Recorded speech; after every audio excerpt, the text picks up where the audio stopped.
بسم الله الرحمن الرحيم magacay waa Samir Xasan Xuseen gudoomiyaha jaaliyadda magaalada Marburg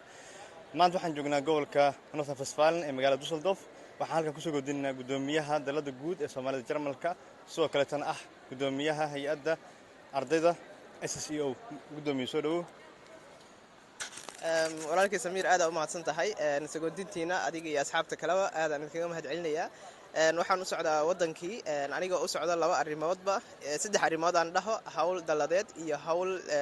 hay'adda SSEO iyo hawl kale oo aad igu weyn asxaab aad igu qaalisan oo ballan aan ka soo qaaday markii safarkii labaad oo Muqdisho aan ku tagay asxaabtaas oo insha Allah ta'ala aad igu qaalisan oo idin la wadaagi doono waxaan qabanayno iyo ballamihii aan ka qaaday oo hadda shaqadeeda ay bilaabatay iyo sidaan u horumarin lahayn marka wixii shaqo ah iyo hawlahaasna ma taqaanaa dib ayaa idinka tusin doonaa hadduu ilaahay idmo maanta waxaan leenahay bye bye Germany